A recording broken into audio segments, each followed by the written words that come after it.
Hello students, welcome back to NGM classes with me Sangeeta Khatkar in the series of economics chapter 4 development of class 10. So let's start.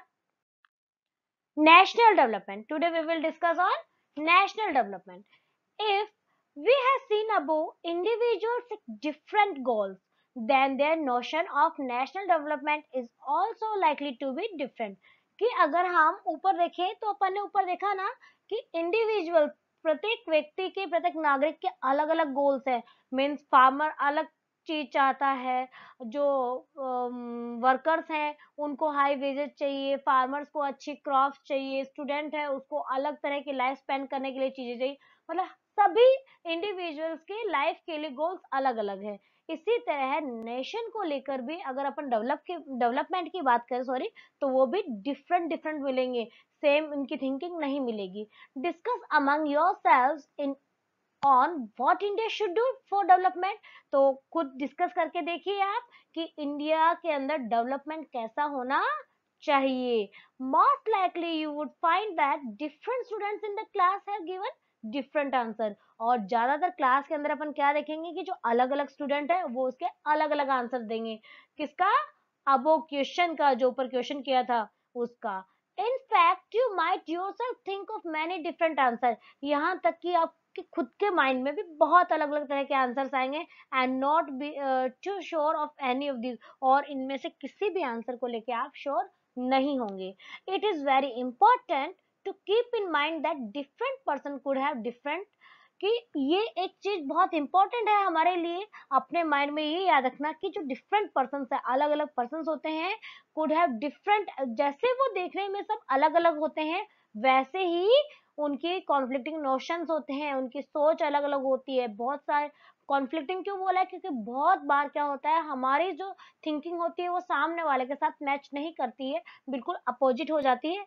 इसीलिए अगर अपन development के बारे में बात करें, country के development के बारे में, तो यहाँ पर भी जितने भी पर्सन है कंट्री के, उनके सबके अलग अलग नोशंस होंगे, उनकी अलग अलग थिंकिंग होगी, उनके अलग अलग गोल्स होंगे। However, can all the ideas be considered equal important? अब बात ये हो रही है कि जितने भी आइडियाज हैं उनको सबको इक्वल इंपॉर्टेंस है उनकी। मतलब मैंने मेरी बात रखी और आपने अपनी, क्या इक्वल इंपॉर्टेंस है? ऐसा तो हो नहीं सकता ना। या फिर if there are conflict, how does one decided? या फिर इस पे कॉन्फ्लिक्ट होगी, इस पे ये विवाद होएगा कि हाउ डज वन डिसाइडेड, कि एक कोई भी एक पर्सन कैसे डिसाइड कर सकता है, या एक पर्सन की थिंकिंग है, जरूरी थोड़ी ना वही सही हो। What would be a fair and just path for all? और क्या चीज है जो बिल्कुल सही होगी और जिसपे सभी चलना चाहिए, जिससे सभी को बेनिफिट होगा, ऐसा क्या है? We also have to think whatever there is a better way of doing things. अब हम ये सोचते हैं कि ऐसी क्या चीज है बेटर, वो कौन सा एक बेटर वे है जो कि सभी चीजों के लिए अच्छा हो, सभी के लिए बेटर हो। Would the idea benefit a large number of people? क्या वो आइडिया है वो बहुत बड़ी संख्या में लोगों को बेनिफिट करेगा, और ओनली स्मॉल ग्रुप, या फिर वो कुछ ही लोगों का बेनिफिट होगा? ऐसा डेवलपमेंट को लेकर एक ऐसा आइडिया जिससे या तो बहुत सारे पीपल्स को बेनिफिट होगा या फिर वो स्मॉल ग्रुप के लिए बेनिफिशियल होगा। National development means thinking about these question. और नेशनल डेवलपमेंट का मतलब यही है इन क्वेश्चंस के बारे में हम सोचें कि रियल में नेशनल डेवलपमेंट होता क्या है, एक नेशन का डेवलपमेंट होता कैसे है, क्या हमें क्या कौन सी चीजें करनी चाहिए जिससे हमारे नेशन का डेवलपमेंट हो। नेक्स्ट देखते हैं। अभी हम बहुत बार पढ़ते हैं, न्यूज़पेपर पढ़ते हैं, न्यूज़ सुनते भी हैं, तो हम या फिर बुक्स में भी हम पढ़ते हैं कि India is a developing country, America is a developed country, बहुत बार अपन सुनते हैं। तो यही ये कह रहे हैं how to compare different countries और स्टेट, कि हम किस तरह से अलग अलग कंट्रीज को, स्टेट्स को कंपेयर करेंगे। तो अभी जो मैंने दो चीजें बोली थी, डेवलप और डेवलपिंग, तो ये क्या होते हैं वो अपन देखते हैं। You might ask if development can more different things और कैन मीन डिफरेंट थिंग्स, कि डेवलपमेंट का मतलब अलग अलग चीजें होती है।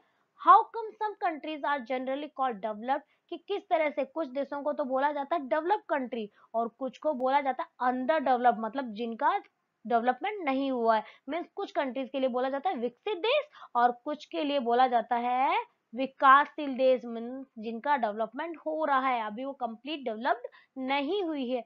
Before we came to this, come to this, let us consider another question. हम इस क्वेश्चन पे पहुंचे उससे पहले हमें दूसरे क्वेश्चन के बारे में भी सोचना है। क्या है वो? When we compare different things they could have similarities. जब हम कंपेयर करते हैं अलग अलग चीजों की, दे कुड हैव सिमिलरिटीज, तो उनमें बहुत सारी सिमिलरिटीज हमें देखने को मिलती है एज वेल एज डिफरेंसेस, और वैसे ही उनमें डिफरेंस भी देखने को मिल जाएगी। ठीक है, which aspects do we use to compare them? तो हम कौन सी चीजें यूज करें, हम कंपेयर करने के लिए कौन सी चीजें, उनके एस्पेक्ट जो हैं वो हम यूज करें। Let us look at student in the class itself. तो हम इसका एग्जांपल पता है कि क्लास में स्टूडेंट्स को ही देखते हैं। How do we compare different students? हम किस तरह से अलग अलग स्टूडेंट्स होते हैं उनको हम कैसे कंपेयर करते हैं? They differ in their height, क्योंकि स्टूडेंट जो होते हैं क्लास में, या तो उनकी हाइट अलग होती है, उनकी हेल्थ भी अलग अलग होगी, सेम हेल्थ के तो सभी बच्चे हैं नहीं। टैलेंट एंड इंटरेस्ट, सभी बच्चों के अंदर टैलेंट अलग होगा, उनकी स्किल्स अलग होती हैं, डिफरेंट होती है बिल्कुल, और सभी स्टूडेंट्स के इंटरेस्ट भी डिफरेंट होती हैं। मे बी यूं हो सकता है कि 1 या 2 स्टूडेंट्स हैं जो क्लोज फ्रेंड्स हैं, उनके इंटरेस्ट सेम हो सकते हैं, लेकिन सारी क्लास के स्टूडेंट्स के इंटरेस्ट सेम हो, not possible. The healthiest student may not be the most studious one. जो स्टूडेंट क्लास का सबसे हेल्दी स्टूडेंट है, सबसे अच्छा हेल्थ वाला स्टूडेंट है, जरूरी नहीं है वो बहुत स्टूडियस हो, बहुत इंटेलिजेंट हो। The most intelligent student may not be the फ्रेंडलीस्ट one. और जो सबसे इंटेलिजेंट जो बच्चा है क्लास का, ये जरूरी नहीं है कि उसका सबके साथ में बहुत अच्छा फ्रेंडली रिलेशन हो, वो सबके साथ में बहुत प्यार से रहता हो, फ्रेंडशिप करके रहता हो, ऐसा कंपल्सरी नहीं है। So how do we compare students? तो अब हम स्टूडेंट्स को कैसे कंपेयर करें कि सिमिलरिटीज भी देखने को मिलती है, डिफरेंसेस भी मिलते हैं, हम किस बेस पे अब कंपेयर करें? The criteria we may use depends on the purpose of comparison. तो क्राइटेरिया जो है वो किस पे डिपेंड करता है कि हम कंपैरिजन किस पर्पस के लिए कर रहे हैं, उनका कंपैरिजन हम क्यों कर रहे हैं। We use different criteria to choose a sports team. अब अगर हमें स्पोर्ट्स टीम के लिए चुनना है, तो हम उस क्राइटेरिया के अंदर जाके उनका कंपैरिजन करते हैं। डिबेट टीम के लिए करना है तो उसके अकॉर्डिंग, म्यूजिक टीम और team to organise a picnic, या फिर अगर हमें म्यूजिक टीम के लिए करना है तो उसके अकॉर्डिंग, या फिर हमें एक पिकनिक ऑर्गेनाइज करना है तो हम उसके अकॉर्डिंग कंपेयर करते हैं। Still if for some purpose we have to choose the criteria for all round progress. और कभी कभी क्या होता है, हम एक क्राइटेरिया रखते हैं ऑल अराउंड प्रोग्रेस के लिए, क्राइटेरिया लेके चलते हैं कि ऑल राउंडर जो होता है वो देखना होता है ना चिल्ड्रंस के अंदर, क्लास में। तो हमें क्या करें, हम कैसे चूज कर सकते हैं, how shall we do it, हम कैसे करेंगे? So usually we take one और more important characteristic of person. हम एक या एक से ज्यादा कैरेक्टरिस्टिक है उनको देखेंगे एंड कंपेयर देम, और उन कैरेक्टरिस्टिक के अकॉर्डिंग उनको कंपेयर करेंगे बेस्ड ऑन दिस कैरेक्टरिस्टिक, जो कि उन कैरेक्टरिस्टिक पे बेस्ड होगी। Of course there can be differences about what are important characteristic that should form the basis of comparison. तो यहाँ पर कह रहे हैं कि there can be differences about, बहुत सारे डिफरेंसेस हमें देखने को मिलेंगे। व्हाट आर की कौन कौन सी इंपॉर्टेंट कैरेक्टरिस्टिक कौन कौन सी है, that should form the basic of comparison, जिसके अकॉर्डिंग हम कंपैरिजन कर सकते हैं, जो हमारे कंपैरिजन का बेस है। बहुत सारी इंपॉर्टेंट चीजें हमें देखने को मिलेगी। फ्रेंडलीनेस, जैसे उनमें फ्रेंडलीनेस है कि नहीं है, वो अच्छे हैं कि नहीं है। स्पिरिट ऑफ कोऑपरेशन, उनमें कोऑपरेशन करने की फीलिंग है कि नहीं है। क्रिएटिविटी है कि नहीं है, मार्क्स सिक्योर है कि नहीं, मतलब बहुत सारी चीजें हमारे माइंड में आती हैं। This is true of development. ये बात जो है डेवलपमेंट के मामले में भी बिल्कुल सही है कि जिस तरह हम क्लास के स्टूडेंट्स का अलग अलग क्राइटेरिया के अकॉर्डिंग ऑब्जर्वेशन करते हैं, उसके अकॉर्डिंग वैसे ही डेवलपमेंट होता है। For comparing countries their income is considered to be one of the most important attributes। कि अगर हमें कंपेयर करना है कंट्रीज का, तो उनकी जो इनकम है कंसीडर की जाती है, एक सबसे मोस्ट इंपॉर्टेंट एट्रीब्यूट मानी जाती है, उनके सबसे मोस्ट इंपॉर्टेंट उनकी एक कैरेक्टरिस्टिक मानी जाती है। कंट्रीज विद हायर इनकम, जिन कंट्रीज की इनकम जो ज्यादा होती है, हायर होती है, आर मोर डेवलप। तो ऐसे माना जाता है जिन कंट्रीज की इनकम ज्यादा है मीन्स वो ज्यादा डेवलप है, then other with less income, और जिनकी इनकम कम है मीन्स वो कम डेवलप्ड है। This is based on the understanding that, तो ये चीज है किस पे बेस्ड है, ये समझने पे कि more income means more of all things, कि वहां पर मोर ज्यादा इनकम है मीन्स सारी चीजें ज्यादा होंगी दैट ह्यूमन बींग्स नीड, जिन चीजों की ह्यूमन बींग्स को नीड होती है। वाट एवर पीपल लाइक, लोग क्या पसंद करते हैं, एंड शुड हैव, और उनके पास क्या है, कौन कौन सी चीजें उनके पास है, they will be able to get with greater income, और कौन कौन सी चीजें हैं जिनको वो और ज्यादा इनकम स्पेंड करके प्राप्त कर सकते हैं। तो ये सारी बहुत सारी चीजें पर डिपेंड करता है। So greater income itself is considered to be one important goal. तो यहाँ पर एक चीज सामने आई हमारे क्या, कि ग्रेटर इनकम, ज्यादा इनकम जो है अपने आप में कंसिडर की जाती है एक इम्पोर्टेंट गोल की तरह। Now what is the income of a country. अब इनकम की बात आई, यहाँ पर एक इनकम वर्ड आया, तो हम पहले ये सोच लेते हैं कि इनकम है क्या। इनकम ऑफ ए कंट्री, एक कंट्री की इनकम क्या है, एक देश की आय क्या है। Intuitively, the income of the country is the income of all the residents, की जो इनकम है कंट्री की, वो माना जाता है कि उसके जितने भी रेजिडेंट्स हैं, नागरिक हैं, निवासी हैं, उनकी इनकम है। This gives us the total income of the country, means person की, प्रत्येक पर्सन, इंडिविजुअल पर्सन की जो इनकम है वो हमें क्या बताते हैं, give us the total income of the country. उससे हमें कंट्री की टोटल इनकम के बारे में पता चलता है। However, for comparison between countries, फिर भी अगर हम कंपैरिजन करते हैं कंट्रीज का, total income is not such an useful measure. तो जो टोटल इनकम होती है वो एक यूजफुल मेजर नहीं है। हम टोटल इनकम के अकॉर्डिंग ऐसे नहीं कर सकते कि भाई हाँ ये कंट्री जो है डेवलप्ड है और ये कंट्री अंडर डेवलप्ड है, ऐसा नहीं हो सकता है। इसके लिए हमें क्या करना होता है, since countries have different population. क्यों नहीं होता, क्योंकि सभी कंट्रीज की पॉपुलेशन अलग अलग होती है। Comparing total income will not tell us what an average person. तो हमें अगर हम कंपेयर करेंगे इनकम के अकॉर्डिंग, तो हमें एवरेज नहीं पता चलेगा, average person is likely to earn, कि एवरेज पर्सन कितना अर्न करता है। Are people in one country better off than other in a different country, कि एक कंट्री के अंदर जो पीपल है वो ज्यादा अच्छे हैं दूसरे कंट्री के पीपल से, मतलब उनकी इनकम ज्यादा अच्छी है। Hence we compare the average income, तो उसके लिए हमें एवरेज इनकम का पता होना चाहिए, विच इज द टोटल। और एवरेज इनकम कैसे निकालते हैं, एवरेज इनकम गेन करनी है हमें, एवरेज इनकम पता करना है एवरेज इनकम का, तो उसके लिए हमें टोटल इनकम जो होती है कंट्री की उसको डिवाइड करते हैं टोटल पॉपुलेशन के लिए। मीन्स एवरेज इनकम को प्राप्त करने के लिए हमारे पास दो चीजें होनी चाहिए, total income of the country और total population of the country. तो उससे क्या पता चलेगा हमें, average income. The average income is also called per capita income, और हमारी जो एवरेज इनकम होता है उसको पर कैपिटा इनकम भी बोला जाता है, पर पर्सन इनकम भी बोला जाता है।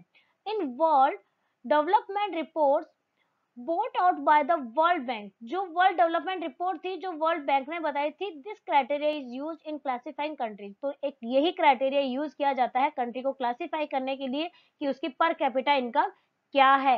एवरेज इनकम उसकी निकाली जाती है और उसके अकॉर्डिंग दिखाया बताया जाता है कि वो डेवलप्ड है या डेवलपिंग है। Countries with per capita income of US dollar 12,616 per annum, वो कंट्रीज जिनकी per capita income US dollar 12,616 per annum या उससे ज्यादा है, 2000 के अकॉर्डिंग बता रहे हैं, तो उसको क्या माना जाता है, rich countries. And those with per capita income, और जिनकी per capita income 1035 rupees sorry dollar या उससे कम है, are called low income countries, उनको लो इनकम कंट्रीज माना जाता है। और इंडिया जो है वो बीच में आता है, इसीलिए इंडिया को डेवलपिंग कंट्रीज माना जाता है। 2012 के जो रेशियो है उनके अकॉर्डिंग बता रहे हैं कि India comes in the category of low middle income countries, कि इंडिया है वो लो मिडिल इनकम वाली कंट्रीज में आता है, बिकॉज इट्स पर capita income in 2012 was just US dollar 1530 per annum, कि यहाँ की पर कैपिटा इनकम 1530 यूएस डॉलर थी पर एनम पर ईयर। ठीक है। द रिच कंट्रीज, अगर रिच कंट्रीज की बात करें तो excluding countries of middle east and certain other small countries, तो उसमें उसके अकॉर्डिंग बताया है कि कुछ कंट्रीज, मिडल ईस्ट की कुछ कंट्रीज को छोड़कर और कुछ स्मॉल कंट्रीज को छोड़कर, are generally called develop country, वो सब डेवलप कंट्रीज के अंदर आते हैं। बाकी किस में आते हैं, अंडर डेवलप कंट्रीज या जो अनडेवलप्ड कंट्रीज हैं उनमें आते हैं। अब यहाँ पर बताया कि एवरेज इनकम की बात कर रहे हैं। अभी एवरेज इनकम के लिए इन्होंने अपन को बताया, दो कंट्रीज के एग्जांपल दिए, कंट्री ए और कंट्री बी। तो ये टेबल बताई, उसमें इन्होंने बताया मंथली इनकम बताई सिटीजन की, और वो रुपीज में बताई है। दूसरी इनमें 5 सिटीजन बताए, फर्स्ट में भी 5 है और दूसरी में भी 5 है। ठीक है। अभी यहाँ पर अपन ने एक चीज ऑब्जर्व करी कि फर्स्ट जो कंट्री ए है उसमें देखो फर्स्ट पर्सन की इनकम है 9,500, सेकंड की 10,500, थर्ड की है 9,800 में सबकी लगभग एक जैसी सी, बहुत ज्यादा डिफरेंस नहीं है। लेकिन अगर अपन कंट्री बी की बात करते हैं तो यहाँ पे देखो एक पर्सन जिसकी इनकम 500, मतलब 4 पर्सन है उनकी इनकम क्या है 500, लेकिन सिंगल पर्सन ऐसा है जिसकी इनकम क्या है 48,000, उनकी अकेले की इनकम है। तो अगर अपन एवरेज निकालें तो एवरेज दोनों का मीन सेम सा निकल रहा है। तो यहाँ पर हमें क्या इनकम से क्या पता चले कौन सी कंट्री में रहना पसंद करेंगे। एक तो जिसमें 4 लोगों की इनकम बहुत कम है और एक की बहुत ज्यादा है, तो एवरेज तो सेम ही निकलता है। पूरा ऐसे ही निकाला जाएगा कि 5% से एवरेज निकालेंगे तो दोनों कंट्रीज का सेम आ रहा है। लेकिन आप कौन से कंट्री में जाना पसंद करेंगे? अपन कंट्री ए में रहना पसंद करेंगे ना। क्यों? क्योंकि वहां पर जो लोग हैं ऐसा नहीं कोई तो बहुत ही ज्यादा रिच है और कोई बहुत ज्यादा पुअर है, तो उसमें ऐसा नहीं है। इस तरह से हमने एक यहाँ पर भी आपके सामने एक इमेज होगी। यहाँ पर पहली इमेज की बता रहे हैं कंट्री जिसमें no rich and no poor, कि ना ही कोई अमीर है ना ही कोई गरीब है। मतलब ऐसे देश में सभी रहना चाहेंगे ना जिसमें सब इक्वल हो, ना ही तो कोई बहुत ज्यादा अमीर ना कोई बहुत ज्यादा गरीब। ठीक है, जैसे कि हाँ ये कह रहे हैं चेयर पे बैठे हुए कह रहे हैं we made the chair and we use that, कि हमने ये चेयर बनाई और हम इनको यूज कर रहे हैं। 5% से 4 चेयर है, सब मिलजुल कर एक तरह से उसको यूज कर रहे हैं। लेकिन जो सेकंड इमेज है उसमें क्या दिखा रहे हैं country with rich and poor, कि इसमें एक पर्सन है जो कि क्या 4 चेयर खुद अकेला आराम से कंफर्टेबल लाइफ स्पेंड कर रहा है। लेकिन बाकी जो लोग हैं वो सिर्फ देखा है कि 2 पर्सन है, सॉरी 4 पर्सन है 2 चेयर है। मीन्स वो परेशान हो रहे हैं, एक दूसरे को भी परेशान कर रहे हैं, खुद भी परेशान हो रहे हैं, एडजस्ट करने की कोशिश कर रहे हैं, लेकिन एक बड़ी कंफर्टेबल लाइफ स्पेंड कर रहे हैं। तो कौन सी बेटर है कंट्री? जिस कंट्री के अंदर लोगों की एवरेज जो इनकम है वो एक जैसी सी है, बहुत ज्यादा डिफरेंस नहीं है, ना कोई अमीर है बहुत ज्यादा ना ही बहुत ज्यादा गरीब है। ये उस कंट्री की बात हो रही है। So students, I hope you all understand this lesson. जल्दी मिलते हैं पार्ट थर्ड में। So stay connected and keep learning. Thank you for watching.